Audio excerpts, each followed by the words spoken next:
اعوذ باللہ من الشیطان اللعین الرجیم بسم اللہ الرحمن الرحیم الحمد للہ رب العالمین الصلاة والسلام علی اشرف الانبیاء والمرسلین وعلى آلہ الطیبین الطاہرین المعصومین الذین اذهب اللہ عنہم الرجس وطہرہم تطہیرا اللہم صل علی محمد وآل محمد اللهم اخرجنا من الظلمات الوهم واكرمنا بنور الفهم اللهم افتح علينا ابواب رحمتك وانشر علينا خزائن علومك برحمتك يا ارحم الراحمين. السلام على الحسين وعلى علي بن الحسين وعلى اولاد الحسين وعلى اصحاب الحسين. تمام عزاداران حضرت سید الشہداء علیہ الاف و تحیت و ثنا کی عزاداری کی قبولیت کے لیے خداوند متعال کی بارگاہ میں دعاگو ہیں کہ دنیا جہان میں جہاں کہیں مؤمنین آباد ہیں اللہ انہیں آباد و شاد رکھے. ان کی زندگی میں جو بھی مشکلات ہیں اللہ ان مشکلات کا خاتمہ فرمائے. جو مومنین بیمار ہیں اللہ انہیں شفاء کاملہ عاجلہ کلیہ عطا فرمائے. جو بے روزگار ہیں انہیں روزگار عطا فرمائے. جو بے اولاد ہیں انہیں اولاد نرینہ عطا فرمائے. جو مقروض ہیں محتاج ہیں خداوند متعال ان کے قرضوں کو خزانہ غیب سے ادا فرمائے. خداوند متعال ان کی احتیاجات کو ضروریات کو پورا فرمائے. دعا گو ہے خداوند متعال منجی عالم بشریت حضرت صاحب العصر والزمان کے ظہور میں تعجیل فرمائے اور ہمیں حضرت کے اصحاب و آوان و انصار میں شمار فرمائے. عزیزان محترم، مرحوم صدر المتعلحین ملا صدرہ رحمۃ اللہ علیہ کے حالات زندگی ہم نے تفصیل سے بیان کیے. بیان ہوا کہ علماء نے 63 کتابیں مرحوم صدرہ رحمۃ اللہ علیہ سے بیان کی ہیں کہ ان کی اتنی کتابیں ہیں. ہم ان کتابوں میں نہایت ہی ممتاز ترین نمایاں ترین کتابوں میں سے بعض کتابوں کا آپ کی خدمت میں تعارف کروائیں گے. سب سے پہلے صدرہ کی نہایت بے نظیر کتاب حکمت مطالعہ، اس کا ہم آپ کی خدمت میں تعارف گزشتہ درس میں بیان کر چکے اور آج کی جو گفتگو ہے یہی حکمت مطالعہ سے متعلق ہے. بیان کیا کہ دلواقع حکمت مطالعہ مرحوم صدرہ نے فلسفے پر اپنے نظریات پر ایک دائرۃ المعارف کو جمع کیا ہے جس میں صدرہ کے تمام نظریات موجود ہیں، جس میں مرحوم صدرہ نے فیسا غورث سے لے کر اپنے زمانے تک تمام فلاسفہ کے نظریات کو بیان کیا ہے. اور مرحوم صدر المتعلحین نے فلسفہ مشاء کو، فلسفہ اشراق کو اور عرفان ابن عربی کو ایک جگہ پر جمع کر کے قرآن و سنت پر اس کی تطبیق کی ہے اور ایک نئے فلسفے کی بنیاد رکھی ہے جس کا نام حکمت مطالعہ ہے. اب سوال یہ پیدا ہوتا ہے کہ مرحوم صدر المتعلحین نے اپنی اس کتاب کے مقدمے میں ایک استغفار کیا ہے فلسفے سے متعلق. لہذا وہ افراد کے جو فلسفے کی مخالفت کرتے ہیں وہ بنیادی طور پر مرحوم صدر المتعلحین کے انہی کلمات کو دلیل قرار دیتے ہیں کہ صدرہ نے تو خود فلسفہ پڑھنے سے اور اپنی عمر کو فلسفے میں تلف کرنے سے استغفار کی ہے، اللہ تبارک و تعالیٰ کی بارگاہ میں پناہ کا تقاضا کیا ہے، توبہ کی ہے، تو پھر کیسے آپ فلسفہ صدرہ کو بیان کرتے ہیں، فلسفہ صدرہ کی ترویج کرتے ہیں اور فلسفہ صدرہ کو پڑھنے کے بارے میں تشویق اور ترغیب دلاتے ہیں، جبکہ خود مرحوم صدر المتعلحین اس فلسفے سے توبہ کر رہے ہیں، استغفار کر رہے ہیں. عزیزان محترم، سوال کو کچھ اس انداز میں بیان کیا جائے کہ اگر ایک انسان اپنی زندگی کا 25 سال کا عرصہ قدیم میں موجود فلاسفہ کے نظریات پر تحقیق و تفحص و جستجو میں گزارے تو یہ کام اس کا ایک بے نظیر علمی کام تو ہو سکتا ہے، لیکن سوال یہ پیدا ہوتا ہے کہ اللہ تبارک و تعالیٰ نے اس دنیا میں انسان کو بھیجا ہے تاکہ وہ انسان ترقی کرے، وہ انسان سلوک اللہ کا سفر طے کر کے اللہ تبارک و تعالیٰ تک پہنچے اور بلند ترین مقام پر فائز ہو. ایسے میں اگر انسان اپنی زندگی کے 25 سال ایک ایسی علمی کاوش میں لگا دے کہ جس کا ثمرہ علمی تو موجود ہو لیکن کسی قسم کا ثمرہ عملی موجود نہ ہو، تو یہاں یقینی بات ہے، ایک سوال پیدا ہوتا ہے کہ کیا یہ وقت کا ضیاع نہیں ہے؟ کیا یہ وقت کو تلف کرنے کے مترادف نہیں ہے؟ چونکہ علم درواقع عمل کو طلب کرتا ہے، اور اگر علم کے پیچھے عمل ہی نہ ہو تو اس علم کا کیا فائدہ؟ 25 سال مختلف فلاسفہ کے نظریات پر تحقیق و تفحص کرنا، جستجو کرنا، متکلمین کے جدال پر گفتگو کرنا، بحث کرنا، تحقیق کرنا، اپنا نظریہ پیش کرنا، ان کے نظریات کو رد کرنا، یہ سب کچھ انسان کر سکتا ہے، اس کا ثمرہ علمی تو ہوگا، لیکن عملی زندگی میں انسان کو اس کا کوئی فائدہ نہیں ہے۔ جب فائدہ نہیں ہے تو یقینی بات ہے کہ ایک منصف انسان یہ قضاوت کرے گا کہ اس نے اپنی زندگی کا ایک عظیم وقت ضائع کر دیا۔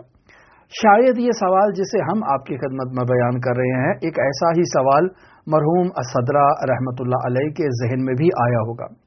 کہ میں نے اپنی زندگی کا ایک بہت بڑا عرصہ ایک ایسی باتوں میں جو ہے وہ لگا دیا ہے کہ جن کا میری عملی زندگی پر کوئی فائدہ نہیں ہے، یعنی اللہ تبارک و تعالی تک پہنچنے میں ان نظریات نے مجھے کوئی فائدہ نہیں دیا۔ میں انہی نظریات پر کاربند ہوں جو قرآن و سنت سے بیان ہوئے ہیں، انہی نظریات پر عمل پیرا ہوں، اور یہ تمام تحقیقات جتنی بھی میں نے انجام دی ہیں، ان کے تحقیقات سے مجھے ایک ملا کہا جا سکتا ہے، مجھے ایک متفلسف کہا جا سکتا ہے، مجھے ایک فلسفہ باف کہا جا سکتا ہے، لیکن میری عملی زندگی میں اس کا کوئی فائدہ مجھے حاصل نہیں ہوا۔ کیا دینی تعلیمات میں جو انسان کو دینی تعلیمات خداوند متعال نے الہی ادیان میں انسان کے لیے بیان کی ہیں، ان دینی تعلیمات کا مقصد اللہ کی معرفت حاصل کرنا نہیں ہے؟ کیا ان دینی تعلیمات کا مقصد قیامت کی معرفت حاصل کرنا نہیں ہے؟ سوال، اگر اللہ کی معرفت حاصل کرنا اور قیامت کی معرفت حاصل کرنا عوامانہ معرفت مراد ہو، یعنی وہی معرفت کہ جو عوام الناس میں ہے، جو انہوں نے اپنے آباء و اجداد سے حاصل کی ہے، جسے ہم اپنی زبان میں کہہ سکتے ہیں اندھی تقلید، جس میں کسی قسم کا تدبر موجود نہیں ہے، کسی قسم کا تأمل موجود نہیں ہے، کسی قسم کی دلیل اور کسی قسم کا برہان موجود نہیں ہے، در واقع ہماری زندگی عوامانہ زندگی ہو، کیا اللہ تبارک و تعالی ہم سے ایک ایسی معرفت کا تقاضا کرتا ہے؟ تو یقینی بات ہے ہر کوئی کہے گا کہ ایسی معرفت کا خداوند متعال نے ہم سے تقاضا نہیں کیا ہے۔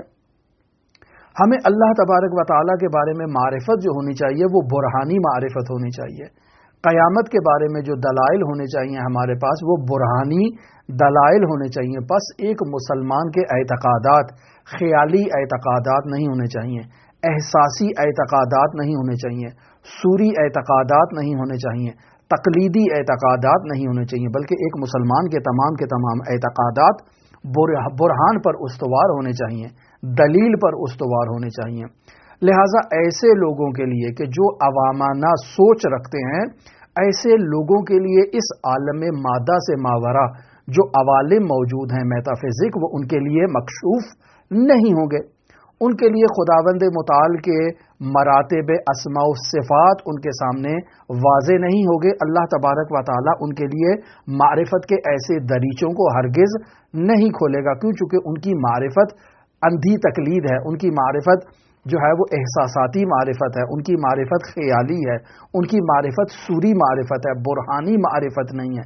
نظری معرفت نہیں ہے، دلیل و برہان کی بنیاد پر نہیں ہے۔ لہٰذا وہ ایسے نورانی حقائق سے محروم ہے کہ جن نورانی حقائق پر ایک فیلسوف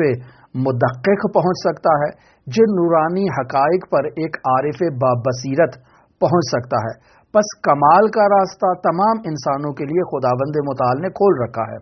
معرفت حق متعال کا راستہ سب کے لیے کھلا ہے، منتہا ایک دفعہ انسان برہان کے ذریعے سے اس راستے پر پہنچتا ہے، ایک دفعہ انسان اشراق باطن کے ذریعے سے اس راستے تک پہنچتا ہے، ایک دفعہ انسان جدل، بحث اور مناظرے کے ذریعے سے اس راستے کو تلاش کرنے کی کوشش کرتا ہے، لیکن وہ راستہ بحث، جدل اور مناظرے میں انسان کو دکھائی نہیں دیتا ہے۔ بس انسان نے اللہ تبارک و تعالی تک پہنچنا ہے، اور اللہ تبارک و تعالی جس انسان کو اپنے نور ہدایت کی معرفت عطا کرے،